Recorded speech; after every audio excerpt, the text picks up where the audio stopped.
Hello guys, সুমিতার রান্নাঘর স্বাগতম। আজকে আমি আরেকটা রেসিপি নিয়ে আসছি। তাহলে দেখেন রেসিপিটি। যদি ভালো লাগে আমার চ্যানেলটা সাবস্ক্রাইব করে দিবেন আর লাইক কমেন্ট শেয়ার করে দিবেন। প্রথমে একটা ডিম নিয়েছি। ডিমটা ফেটে নিয়েছি। এরপর দিয়ে দিব হলুদ আর একটু মরিচের গুঁড়া আর লবণ একটু করে পরিমাণ মতো দিয়ে আমি এটা করে নেব, মিশিয়ে নেব একটা কাঁটা চামচের সাহায্যে। তারপর আমি কাঁচকলা দিয়ে এই ভাজিটা করব। কাঁচকলা আমি কেটে রেখে একটু হলুদ মেখে রেখেছি, ধুয়ে পরিষ্কার করে নিয়েছি দেখেন। এরপর এর মধ্যে আমি একটু করে লবণ আর হলুদ মিশিয়ে মেখে নেব।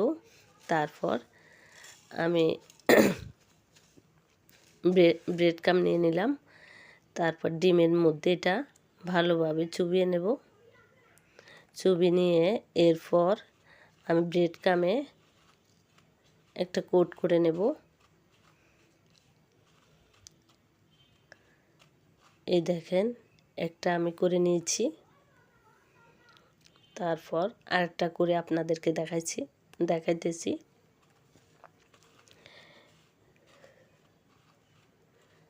তারপর আরেকটা ভালোভাবে আমি করে নিয়েছি, ভালোভাবে আরেকটা কোট করে নিয়েছি। এরপর একটা কড়াইয়ের মধ্যে আমি তেল দিয়ে দিলাম। এই তো দেখেন সবগুলো হয়ে গেছে। এই তো আমি তেলের মধ্যে একটা ছেড়ে দিয়েছি, একটা একটা করে আমি দিয়ে দেব। প্রথমে আমি দুইটা ভেজে নেব। দেখেন আমার এক পিঠ হয়ে গেছে। এখানে বলে রাখছি, আপনি জালটা বেশি দেবেন না, হালকা আছে এইটা ভাজি করতে হবে। কারণ বেশি দিলে ভাজি ভিতরে কাঁচকলাটা কিন্তু সিদ্ধ হবে না, কিন্তু উপরে মুচমুচে হয়ে যাবে বা পুড়ে যাবে। সেজন্য কম আছে এই ভাজিটা করতে হবে। আমি একটা হয়ে গেছে, এবার একটা প্লেটে নিয়ে নিচ্ছি। দেখেন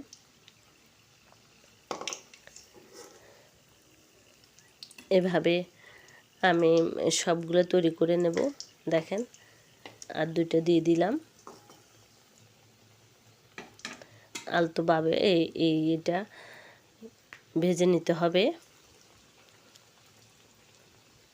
চামচ দিয়ে, আর বেশি নাড়াচাড়া করা যাবে না।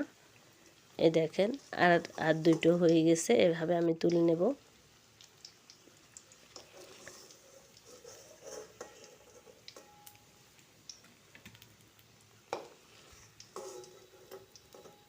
এটা আপনারা ভাত দিয়েও খেতে পারেন, আবার এমনিও খাওয়া যাবে। ভাত দিয়েও খাওয়া যায়, একদম মাছের মতো।